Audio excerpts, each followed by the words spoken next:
नमस्कार। आज हम बात करेंगे कृष्ण जन्म की उस अद्भुत और दिव्य कहानी की। एक ऐसी कहानी जिसमें अत्याचार है, भविष्यवाणी है और सबसे बढ़कर एक चमत्कारिक उम्मीद है। चलिए इस कहानी की जड़ से शुरुआत करते हैं। सोचिए, एक शहर है मथुरा, जो कभी बहुत खुशहाल था, लेकिन अब वहां एक ऐसे जालिम का राज था जिसके आतंक का कोई अंत नजर ही नहीं आ रहा था।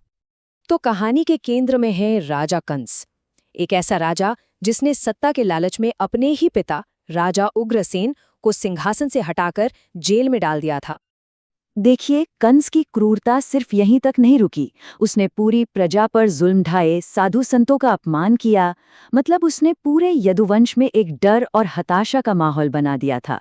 ये एक साफ उदाहरण है कि जब शक्ति बिना किसी लगाम के हाथ में आती है तो क्या होता है। अब कहानी में आता है एक बहुत बड़ा मोड़, और वो भी एक बहुत खुशी के मौके पर। कंस की अपनी बहन देवकी की शादी हो रही थी वासुदेव से।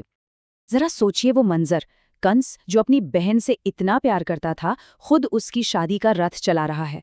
और ठीक उसी वक्त आसमान से एक आवाज आती है, एक आकाशवाणी, जो ना सिर्फ कंस बल्कि देवकी की भी पूरी जिंदगी बदलने वाली थी। ये सुनते ही कंस इतना डर गया कि उसने फौरन अपनी बहन देवकी को मारने के लिए तलवार निकाल ली।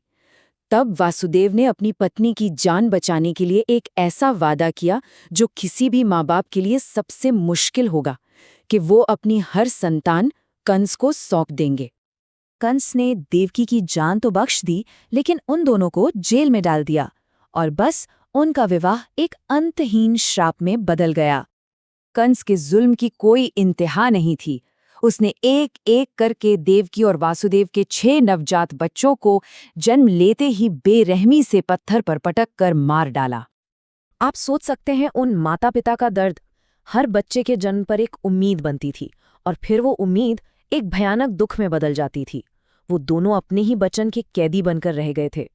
जब धरती पर पाप और अत्याचार बहुत ज्यादा बढ़ गया, तब देवताओं को इसमें हस्तक्षेप करना ही पड़ा। धरती की पुकार सुनकर खुद भगवान विष्णु ने ये संकल्प लिया कि वो कंस के इस आतंक को खत्म करने के लिए अवतार लेंगे। और इसके लिए एक दिव्य योजना बनाई गई। ये एक 2 पार्ट प्लान था। भगवान विष्णु देवकी के 8वें पुत्र के रूप में जन्म लेंगे, और ठीक उसी समय उनकी दिव्य शक्ति योगमाया गोकुल में नंद और यशोदा के घर एक बेटी के रूप में जन्म लेंगी।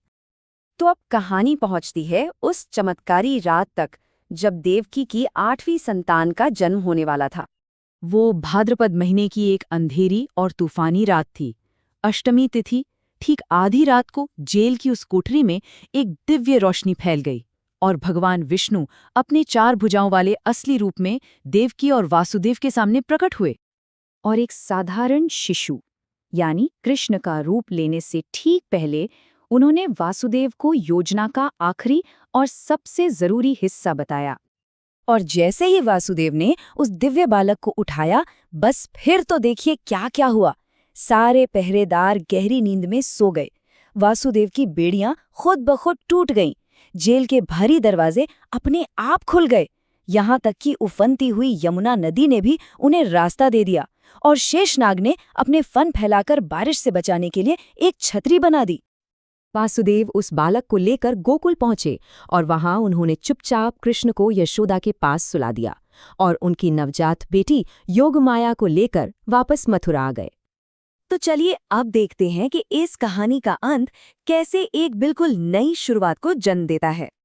जैसे ही वासुदेव जेल में वापस आए, सब कुछ पहले जैसा हो गया। दरवाजे बंद, बेड़ियां वापस बन गईं। जन्म की खबर मिलते ही कंस अपनी मौत को खत्म करने के इरादे से वहां दौड़ा चला आया।